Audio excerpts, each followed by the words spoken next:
যদি আপুনি জীয়াই থাকোঁতে পৰিয়ালত কাজিয়া পেচাল কৰি থাকে, স্বামী স্ত্ৰীৰ মাজত মনোমালিন্য হৈ থাকে, ককাই ভাইৰ মাজত কাজিয়া পেচাল কৰি থাকে, শাহু বোৱাৰীৰ মাজত কাজিয়া পেচাল কৰি থাকে, ওচৰ চুবুৰীয়াৰ লগত কাজিয়া পেচাল কৰি থাকে, সমাজৰ মানুহৰ লগত হিংসা খিয়াল কৰি থাকে, এতিয়া ভগৱন্তই হাঁহি পেলাই কয়, তোমাক মই মানুহৰ জন্ম দিছিলোঁ মিলা প্ৰীতি মৰম চেনেহত থাকিবৰ কাৰণে, একতাৰ দোলেৰে বান্ধ খাই থাকিবৰ কাৰণে, আৰু তুমি জ্ঞাতি হিংসা কৰা কুকুৰৰ দৰে কাজিয়া কৰি আছা। এইবাৰ একেবাৰে জেগাত দি দিম আৰু যিমান কৰা কৰি থাকিবা। এতিয়া কাৰোবাৰ যদি কাজিয়া পেচাল কৰা স্বভাৱ আছে, আজি এৰিব দেই, ইয়াৰ পৰা আজিৰ পৰা এৰিব। আৰু শাহু বোৱাৰীয়ে কাজিয়া কৰিব পাৰিব, দুইজনীয়ে কুকুৰৰ জন্ম ল'ব লাগিব। না ভুক্তং ক্ষয়তে কৰ্ম কল্পকৌটি স্বাৰ্থয়োপি অৱশ্যমেব ভুক্তৈবং কীতঃ কৰ্ম শুভাশুভম।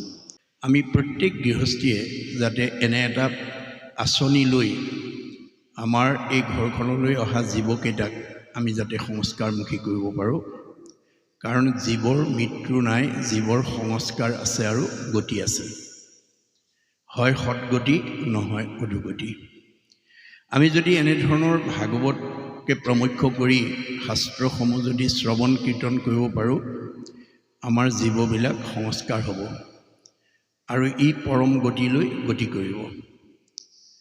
ভাগৱত শুনিলে কি হয়, ভাগৱততে উল্লেখ আছে, আকৌ শুনি বন্ধ্যা নাৰী পুত্ৰ হুৱে গুণৱন্ত, দুৰ্জনো সজন হুৱে দুখী ধনৱন্ত। ভাগৱত শুনিলে বন্ধ্যা নাৰীয়ে সুযোগ্য পুত্ৰ পোৱাৰ যোগ্যতা লাভ কৰিব পাৰে, দুষ্ট মানুহ সন্ত হ'ব পাৰে, দুখীয়া মানুহ ধনী হ'ব পাৰে। গতিকে ভাগৱত শুনিলে জীৱ সংস্কাৰ হয়। ই ডেকালৰাই হওক, গাভৰু ছোৱালী হওক, বোৱাৰীয়ে হওক, জীয়াৰীয়ে হওক, বাল্যই হওক, বৃদ্ধই হওক, যি জীৱই ঈশ্বৰৰ কথা শুনিব সি নিৰ্মল হৈ যাব, পবিত্ৰ হৈ যাব। কেনেকৈ হ'ব? মাধৱদেৱে ঘোষাত লিখিছে, কৰ্ণপথে ভকতৰ হিয়াত প্ৰৱেশী হৰি, দুৰ্বাসনা হৰে সমস্তই, জলৰ যতে কোমল যেহেন শৰতকালে স্বভাৱতে নিৰ্মল হয়। শৰৎকালৰ পানীৰ দৰে জীৱন নিৰ্মল হৈ যাব। আমাৰ বিজ্ঞানে স্বীকাৰ কৰিছে যে আমাৰ এই পৃথিৱীৰ উপৰিভাগত যি বায়ুমণ্ডল আছে, ইয়াক ঘনত্বৰ ওপৰত নিৰ্ভৰ কৰি 3টা স্তৰত ভাগ কৰিছে, ট্ৰপস্ফিয়াৰ, ট্ৰেটস্ফিয়াৰ, আইনস্ফিয়াৰ। ঈশ্বৰৰ কথা শুনা জীৱ ইমান নিৰ্মল হৈ যাব, প্ৰয়াণৰ অন্তত ই ৰকেটৰ দৰে 3টা লেয়াৰ ভেদ কৰি 14 ব্ৰহ্মাণ্ডৰ বাহিৰত ভকতৰ কাৰণে নিৰ্মাণ কৰি থোৱা বৈকুণ্ঠ স্থানত গৈ অৱস্থান কৰিব পাৰিব। আৰু ঈশ্বৰৰ কথা নুশুনা জীৱ যিমান ধনৱন্ত, বিদ্যাৱন্ত, শ্ৰীমন্ত, সম্পদশালী নহওক কিম্বা, ঈশ্বৰৰ কথা নুশুনা জীৱ এই 3টা লেয়াৰৰ ভিতৰতে, মধ্যাকৰ্ষণৰ ভিতৰতে অহা যোৱা কৰি থাকিব লাগিব। পুনৰপি জনমম পুনৰপি মৰণম, পুনৰপি জনমম পুনৰপি মৰণম। ধন, টকা পইচা, গাড়ী মটৰ, পকা ঘৰ দুৱাৰ, শিক্ষা বিদ্যাই আমাক জীৱক সৎগতি পোৱাত অৰিহণা যোগাব নোৱাৰে। গতিকে মলি কাপোৰখনত চাবোন চাৰ্ফ নিদিয়া পৰ্যন্ত যেনেকৈ তাৰ মলি আঁতৰ কৰিব নোৱাৰি, ঈশ্বৰৰ কথা নুশুনা পৰ্যন্ত আমাৰ জীৱৰ সংস্কাৰ হ'ব নোৱাৰে। গতিকে আমাৰ পৰিয়ালৰ, আমাৰ ঘৰখনৰ, আমাৰ পৰিৱেশৰ সকলো জীৱ যাতে সংস্কাৰমুখী হয়, তাৰ কাৰণে আজিৰ দৰে কৰ্ম আঁচনি প্ৰত্যেকে ল'বলৈ যত্ন কৰিব। অনুষ্ঠান ভাগ পাতিছে গগৈবাপে, যদিও নাম প্ৰসংগ বা বৈকুণ্ঠৰ কল্পতৰু ভাগৱত শাস্ত্ৰ আলোচনা চক্ৰ পাতিছোঁ বুলি ভাবিছে বা কৈছে, আমাৰ বেদৰ মতে, ভাগৱতৰ মতে আজি গগৈবাপে কলি যুগৰ এটা যজ্ঞ অনুষ্ঠিত কৰিছে। এইটো কলি যুগৰ যজ্ঞ বুলি কৈছে ভাগৱতে। মূত চিত্ৰ দিয়া যিটো কৰৈ কৰ্ম ধৰ্ম, তাৰ নাম যজ্ঞ সখী কৈলো ইটো মৰ্ম। এইটো এটা যজ্ঞ। কি যজ্ঞ? ভাগৱত যজ্ঞ, ভক্তি যজ্ঞ, নাম যজ্ঞ। এই যজ্ঞস্থলীলৈ আমন্ত্ৰিত যিসকল অতিথিবৰ্গ আহিছে, সেইসকলক সেৱা শুশ্ৰূষা কৰি আজিৰ যজ্ঞটো সৰ্বাংগ সুন্দৰ কৰিবৰ কাৰণে তেখেতৰ সমাজৰ পৰিয়ালৰ ওচৰ চুবুৰীয়া যিসকল বাপায়ে আহি কিছু সহায় সহযোগিতা কৰি দিছে বিভিন্ন দিশত, তেওঁলোকেও জীৱন সাৰ্থক হৈছে। আমাৰ বেদত কৈছে পৰোপকাৰায় ইদম শৰীৰম। ভগৱানে আমাক এই শৰীৰটো পৰৰ উপকাৰ কৰ্মত আত্মনিয়োগ কৰিবৰ কাৰণে দিছে।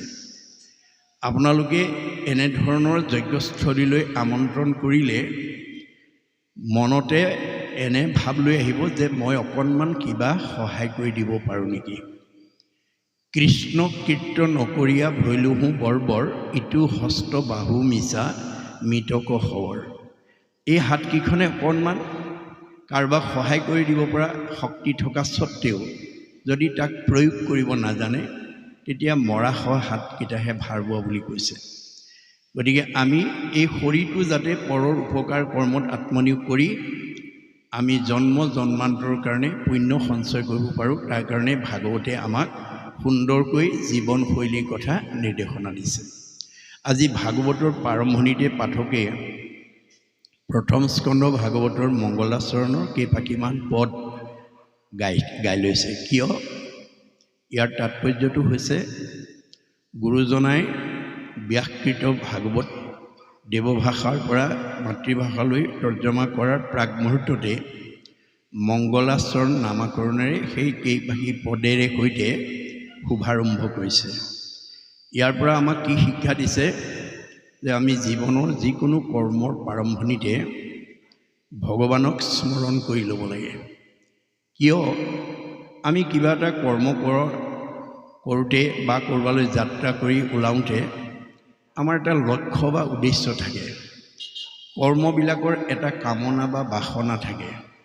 আপুনি এটা কৰ্ম কৰা মানে তাত এটা কামনা বা বাসনা থাকে।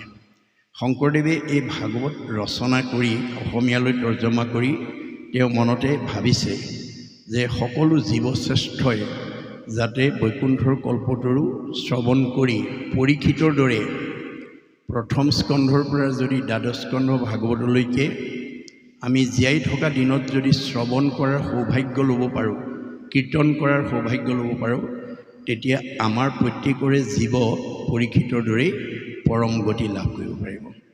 গতিকে এই বাসনা আগত ৰাখি তেওঁ এই ভাগৱত শাস্ত্ৰ প্ৰণয়ন কৰি থৈ গৈছে আৰু প্ৰাগ মুহূৰ্ততে আমাক কি কৰিছে? ভগৱন্তক স্মৰণ কৰি লোৱাৰ এটা উদাহৰণ দাঙি ধৰিছে। অৰ্থাৎ সকলো কৰ্মবিলাক কৰিবলৈ যাওঁতে আমি ঈশ্বৰত অৰ্পণ কৰি কৰ্মবিলাক যদি সম্পাদন কৰিব পাৰোঁ, সমস্ত কৰ্মৰ আমাৰ লক্ষ্য আৰু উদ্দেশ্যবিলাক ভগৱন্তই আমাক অনায়াসে প্ৰদান কৰিব। যত ধৰ্ম কৰ্ম কৰা কৃষ্ণত অৰ্পণ, তেবে অপ্ৰয়াসে সিজি বেগ প্ৰয়োজন। যে আমি সকলো কৰ্ম যদি ঈশ্বৰত অৰ্পণ কৰি কৰিব পৰা যায়, তেতিয়া আমাৰ সেই কৰ্মৰ প্ৰয়োজনীয়তাটো ভগৱন্তই অতি আয়াসতে আমাক সাধন কৰি দিব। আপোনাৰ স্কুললৈ ল'ৰা ছোৱালীকেইটা বিদ্যালয়লৈ, মহাবিদ্যালয়লৈ বা কোনো কৰ্মস্থানলৈ কোনোবা যাত্ৰা কৰি ওলাইছে, জ্যেষ্ঠসকলে তেওঁলোকক সৰুৰ পৰাই পৰামৰ্শ দিব লাগে। তুমি কৃষ্ণ বুলি যোৱা, ৰাম বুলি কৈ যোৱা, হৰি বুলি কৈ যোৱা। ককাক আইতাক যদি বহি আছে, সেৱা এটা কৰি যোৱা। এই নৈতিক শিক্ষা আমি ল'ৰা ছোৱালীক সৰুৰ পৰাই দিব লাগিব। যি ল'ৰা ছোৱালীয়ে যাত্ৰাৰ কালত কৃষ্ণ বা ভগৱন্তৰ হাজাৰটা নামৰ পৰা এটা নাম উচ্চাৰণ কৰি যায়, যিটো জনে যাই নামক উচ্চৰি তাৰো পাছে পাছে ভ্ৰমন্ত হৰি, বৎসক স্নেহ যেন ধেনু ধাৱে, ভজিও জানি হেন হৰি পাৱে। এজনী গাই গৰুৱে নিজৰ পোৱালিটো যেনেকৈ মুখৰ আগত কোনো শত্ৰুৱে আক্ৰমণ কৰিব নোৱাৰাকৈ ৰক্ষণাবেক্ষণ দি যায়, ভগৱন্তৰ নাম লৈ যাত্ৰা কৰি যোৱা জীৱটোকো ভগৱন্তই তেনেকৈ ৰক্ষণাবেক্ষণ দি যায়। একচিত মনে যিটো মহাজনে, ফুৰে গুণ নাম স্মৰি, তাকো ৰক্ষা কৰি ফুৰয় সদায় হাতে কৌমদকী ধৰি। কৌমদকী মানে গদা, গদা মানে হৈছে নাম। নামে আমাক উদ্ধাৰ কৰি থাকিব। নামে নাতাৰিলে জীৱ আৰু কোনে তাৰে।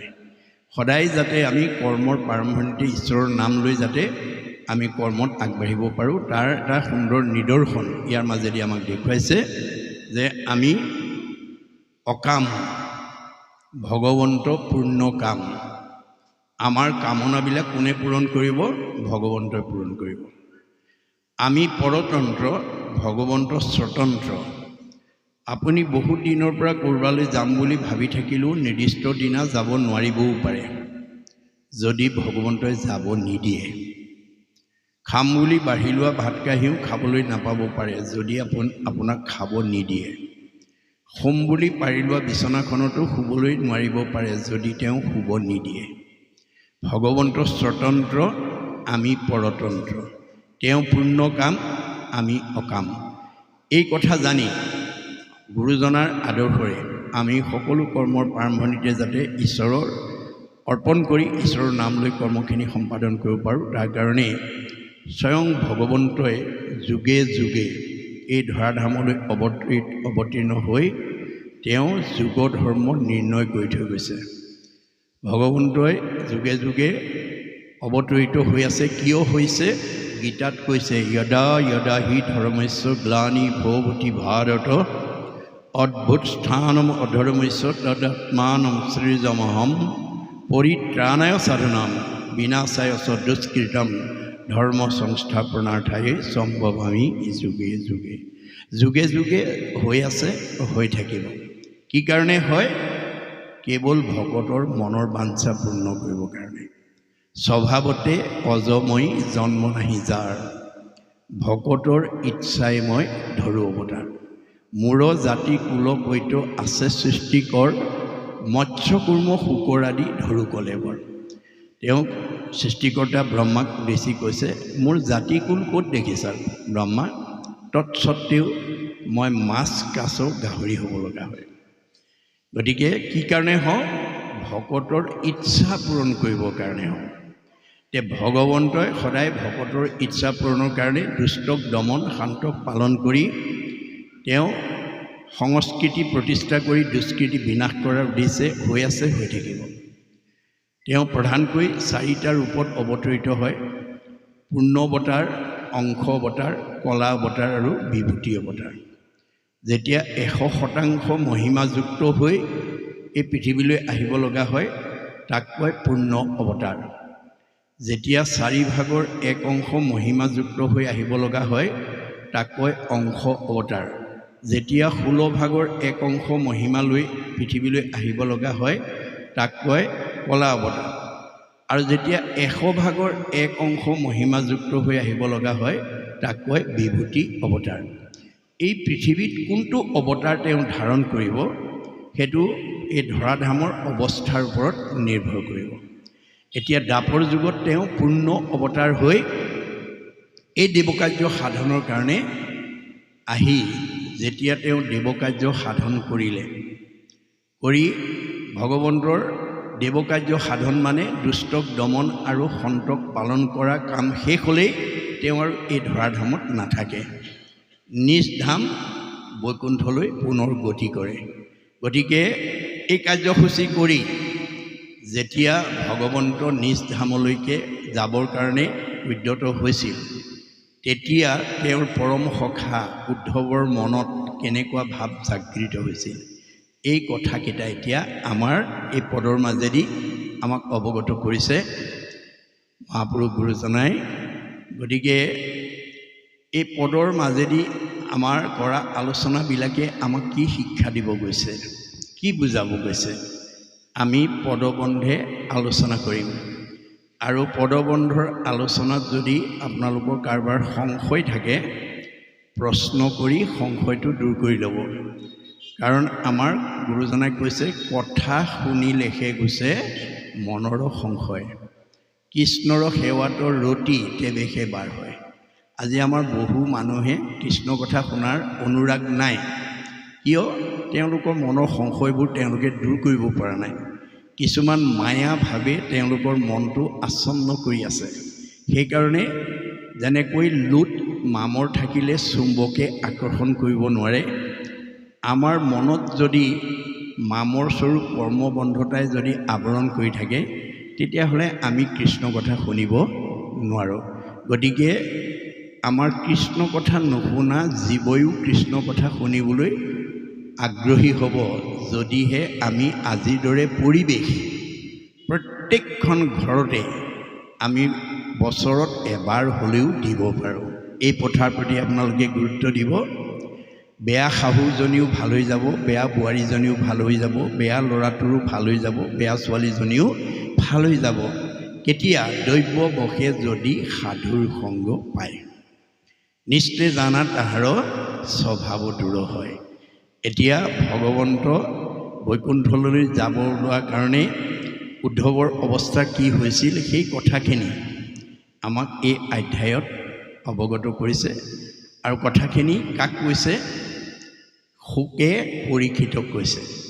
যিজন পৰীক্ষিতক ভগৱন্তই ভাৰতবৰ্ষৰ এজন শ্ৰেষ্ঠ বৈষ্ণৱ ৰজা কৰি জন্ম দি পঠাইছিল, যাৰ নাম আছিল পৰীক্ষিত।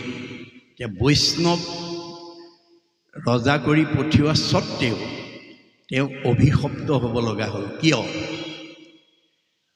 অৰ্থাৎ আজি আপোনালোকৰ বেতবাৰী ২ নম্বৰ কোঁৱৰ গাঁৱৰ বসবাস কৰি থকা বহু গৃহস্থীক গাঁওখনৰ ভিতৰত ভগৱন্তই হয়তো কাৰোবাক আটাইতকৈ ধনী কৰি পঠিয়াইছে, কাৰোবাক হয়তো আটাইতকৈ বিদ্যাৱন্ত কৰি পঠিয়াইছে, কাৰোবাক হয়তো আটাইতকৈ সম্পদশালী কৰি পঠিয়াইছে, কাৰোবাক হয়তো আটাইতকৈ বুদ্ধিমন্ত কৰি পঠিয়াইছে, কাৰোবাক হয়তো আটাইতকৈ জ্ঞানৱন্ত কৰি পঠিয়াইছে। আপোনালোকৰ গাঁৱৰ মানুহেহে জানিব গাঁওখনৰ ভিতৰত আটাইতকৈ ধনী মানুহ কোন ঘৰ, আটাইতকৈ বিদ্যাৱন্ত কোন, আটাইতকৈ সম্পদশালী কোন, আটাইতকৈ জ্ঞানী বা বুদ্ধিমন্ত কোন, ইত্যাদি ইত্যাদি। আপোনাক যে গাঁওখনৰ ভিতৰত আনতকৈ এটা ওপৰঞ্চি প্ৰতিভা দি পঠিয়াইছে, ভগৱন্তই তাৰ পৰা কি বিচাৰিছে? ভগৱন্তই কৈছে, মই যিটো প্ৰতিভা দিছোঁ তোমাক, মোৰ কামত ব্যৱহাৰ কৰিবলৈ শিকিবা। মই মানে তৃণমূল এটা আত্মা, মই মানে পৰিয়াল, মই মানে সমাজ, মই মানে অনুষ্ঠান, মই মানে প্ৰতিষ্ঠান, মই মানে দল, মই মানে সংগঠন, মই মানে জড়জগত, মই মানে জীৱ জগত, মই মানে নিখিল জগত। অহমে বাস্যমে অগ্ৰে ন অন্যৎসৎ অসৎ পৰম প্ৰচ্ছাত অহম যো এইতৈছ যো অৱশিষ্টতে শ্ৰীশ্চয় অহম। আদিত মই, মধ্যত মই, শেষত ময়েই থাকিম। তুমি দেখা জগতখন মিছা, জগত মিথ্যা, ব্ৰহ্ম সত্য, ব্ৰহ্মহে সঁচা। ব্ৰহ্ম কি? জীৱ ব্ৰহ্ম এব কেৱলম, জীৱই ব্ৰহ্ম। এটা আত্মাৰ পৰা বিশ্ব ব্ৰহ্মাণ্ডৰ উপকাৰৰ কামত ভগৱন্তই দিয়া প্ৰতিভাটো যাতে আমি প্ৰয়োগ কৰিবলৈ শিকিব লাগিব। আপুনি গাঁওখনৰ ধনী মানুহ হৈ যদি দুখীয়া মানুহক তাচিল্য কৰে, অৱহেলা কৰে, মনত দুখ পোৱাকৈ কথা কয়, আপুনিও পৰীক্ষিতৰ দৰে অভিশপ্ত হৈ যাব লাগিব। পৰীক্ষিতক ভগৱন্তই বৈষ্ণৱ ৰজা কৰি পঠাইছিলে। বৈষ্ণৱৰ বৈশিষ্ট্য কি? সাধুৰ সেৱা নাম ধৰ্ম কৰিবেক সাৰ। বৈষ্ণৱ বোলয় এহি তত্ত্ব আছে যাৰ। সাধুৰ প্ৰতি যাৰ শ্ৰদ্ধা আছে, ভকত বৈষ্ণৱৰ প্ৰতি যাৰ শ্ৰদ্ধা আছে, নামৰ প্ৰতি যাৰ আস্থা আছে, তেনে গুণবিশিষ্ট ব্যক্তিজন ডেকা ল'ৰাই হওক, গাভৰু ছোৱালীয়ে হওক, বোৱাৰীয়ে হওক, শাহুৱে হওক, পিতৃয়ে হওক, মাতৃয়ে হওক, এই গুণবিশিষ্টজনক শাস্ত্ৰই বৈষ্ণৱ বুলি কৈছে। আৰু বৈষ্ণৱ গুণসম্পন্ন ব্যক্তিয়ে এনেধৰণে সমাজত ঈশ্বৰৰ কথা শুনিবৰ কাৰণে নাম প্ৰসংগত, পাঠ প্ৰসংগত, ধৰ্মালোচনী সভাত, ভাগৱত আলোচনা চক্ৰত বহাৰ লগে লগে বৈষ্ণৱ গুণসম্পন্ন ব্যক্তিয়ে গ্ৰাম্য কথা নাপাতে, বিষয়ৰ কথা নাপাতে, ধন টকা পইচাৰ কথা নাপাতে, পৰিয়ালৰ কথা নাপাতে। কি কৰিব? বৃথা বাক্য নবুলিব, নামাতিব মিছা। কৃষ্ণ কথা শুনিবলৈ কৰিবেক ইচ্ছা। বৈষ্ণৱ গুণসম্পন্ন ব্যক্তিয়ে সদায় কৃষ্ণ এটা কথা শুনি কেনেকৈ জীৱনটো সাৰ্থক কৰিব পাৰোঁ, জীয়াই থাকোঁতে শান্তি আৰু মৰিলে সদগতি লাভ কৰিব পাৰোঁ, তাৰ কাৰণে সদায় অনুৰাগী হৈ থাকে। এনে আৰু কি কৰে? নকৰিব প্ৰাণী হিংসা, মনে একোজন, সদায়ে চিন্তিব মাত্ৰ কৃষ্ণৰ চৰণ। বৈষ্ণৱ গুণসম্পন্ন ব্যক্তিয়ে প্ৰাণী হিংসা নকৰে, কাৰণ যত দেখা ভূত প্ৰাণী সবাহাকে বিষ্ণু মানি, হিংসা এৰি কৰা উপকাৰ। ভগৱন্ত সকলোতে আত্মাৰূপে বিৰাজমান কৰি আছে। কৰ্মফলে কুকুৰ চিগাৰিল গদৰ্ভৰু আত্মাৰাম। কৰ্মদোষত কুকুৰ শিয়াল হৈ আছে। আমিও যদি ভাগৱতৰ দৰ্শন নাজানো, আমি আজি মানুহ জন্ম হৈ পৰজন্মত আমি কুকুৰৰ জন্ম ল'বলগীয়া হ'ব পাৰে। যদি আপুনি জীয়াই থাকোঁতে পৰিয়ালত কাজিয়া পেচাল কৰি থাকে, স্বামী স্ত্ৰীৰ মাজত মনোমালিন্য হৈ থাকে, ককাই ভাইৰ মাজত কাজিয়া পেচাল কৰি থাকে, শাহু বোৱাৰীৰ মাজত কাজিয়া পেচাল কৰি থাকে, ওচৰ চুবুৰীয়াৰ লগত কাজিয়া পেচাল কৰি থাকে, সমাজৰ মানুহৰ লগত হিংসা খিয়াল কৰি থাকে, এতিয়া ভগৱন্তই হাঁহি পেলাই কয়, তোমাক মই মানুহৰ জন্ম দিছিলোঁ মিলা প্ৰীতি মৰম চেনেহত থাকিবৰ কাৰণে, একতাৰ দোলেৰে বান্ধ খাই থাকিবৰ কাৰণে, আৰু তুমি জ্ঞাতি হিংসা কৰা কুকুৰৰ দৰে কাজিয়া কৰি আছা। এইবাৰ একেবাৰে জেগাত দি দিম আৰু যিমান কৰা কৰি থাকিবা। এতিয়া কাৰোবাৰ যদি কাজিয়া পেচাল কৰা স্বভাৱ আছে, আজি এৰিব দেই, ইয়াৰ পৰা আজিৰ পৰা এৰিব। আৰু শাহু বোৱাৰীয়ে কাজিয়া কৰিব পাৰিব, দুইজনীয়ে কুকুৰৰ জন্ম ল'ব লাগিব। ন ভুক্তং ক্ষয়তে কৰ্ম কল্প কৌটি স্বাৰ্থয়োপি অৱশ্যমেৱ ভুক্তৈবং কীতঃ কৰ্ম শুভাশুভম। কৰ্মৰ দুটা ভাগ, এটা ভাল আৰু এটা বেয়া। সীমা একেটাই, এজনে তিতা কেৰেলা ৰুইছে, এজনে কুঁহিয়াৰ ৰুইছে। তিতা কেৰেলা কুঁহিয়াৰ ৰস খোৱা দেখি তিতা কেৰেলা ৰোৱাজনে যদি কয়, প্ৰভু মোকো কুঁহিয়াৰ ৰস এগিলাচ খোৱা, পাৰিব নেকি? নোৱাৰিব। তেওঁ ৰুওঁতেই তিতা কেৰেলা ৰুইছে, গতিকে তেওঁ তিতাই খাব লাগিব। আপুনি জীয়াই থাকোঁতেই মানুহৰ লগত কাজিয়া পেচাল কৰি থাকে, হিংসা খিয়াল কৰি থাকে, জীৱক হিংসা কৰি থাকে, আপুনি বেয়া জন্মই ল'ব লাগিব, তললৈ যাব, আপুনি ওপৰলৈ যাব নোৱাৰে।